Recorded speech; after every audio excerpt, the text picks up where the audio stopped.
明朝快灭亡的时候，数量庞大的锦衣卫在干什么？他们怎么没有出来救国安民呢？明朝灭亡的时候十分惨烈，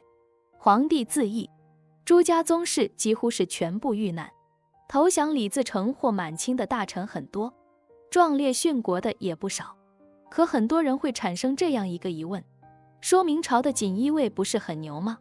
那这个时候他们在做什么呢？怎么没有出来救国安民呢？有这种疑惑的朋友，估计是受到了影视剧或小说的误导。近年来的很多影视剧把锦衣卫刻画得非常厉害，仿佛没有他们办不到的事。其实由于锦衣卫带给人们的神秘感和后世的影视作品所渲染，让很多朋友对他们产生了一定误解，都认为他们既是一群特种兵，又是神秘的间谍，而且人数众多。而事实上呢，在与满清的作战当中，几乎是看不到锦衣卫的身影的。不管是战斗或者是刺探情报，都先有记载。在李自成率领起义军攻进北京城的时候，只有锦衣卫指挥同志李若恋自发地带上几个可怜的士兵在守城。而当时的锦衣卫指挥使洛阳信，他是一个投机分子。在1644年李自成准备攻打北京的时候，崇祯皇帝给予了他充分信任，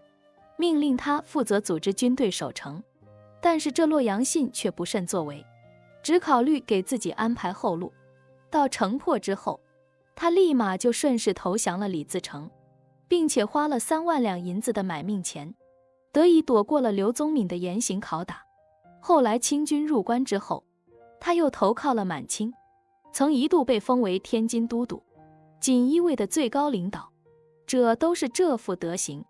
只想着投降换富贵，不思精忠报国之事，那手下的锦衣卫们能强到哪儿去呢？再者说锦衣卫的后来者，东厂西厂内厂行，他成立时几乎都是从锦衣卫里挑选的精兵强将，这就使得威名赫赫的锦衣卫的势力一次次的被削弱，一代不如一代。而且锦衣卫皇帝第一亲军的名头和他们的巡查缉捕先斩后奏的权利，让这里成为了军贵子弟的乐园。比如明朝开国功臣徐达的后代当中，除了嫡长子世袭魏国公、定国公2支爵位之外，剩下的诸子都授予锦衣卫的官职。那几百年的日积月累之下，锦衣卫已经被这些勋贵子弟们搞得乌烟瘴气，成为了他们敛财欺压百姓的工具。真正的得力干将已经是越来越少，已经基本丧失了最初的功能。到了崇祯时期，崇祯皇帝为了夺回权力，斗倒了魏忠贤，后来在东林党的影响之下，进一步裁撤了锦衣卫的职权，甚至一度将之弃之不用。这就让锦衣卫的地位一落千丈，不再是那个令人生怕的组织了。再加上明朝末期，朝廷已经腐败无能，军旗卫所制度几乎完全崩溃，军队之中吃空饷已经成为一种习惯，一般的军队空抢份额都达到了40%，锦衣卫也不例外。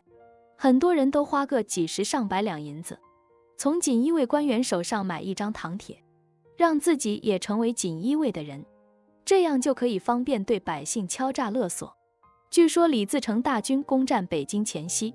锦衣卫对于京城的奸细潜入庸夫贩卒，为刘贼所遣，等事竟无一举发。直到3月19日崇祯帝自缢，老百姓纷纷避难的时候，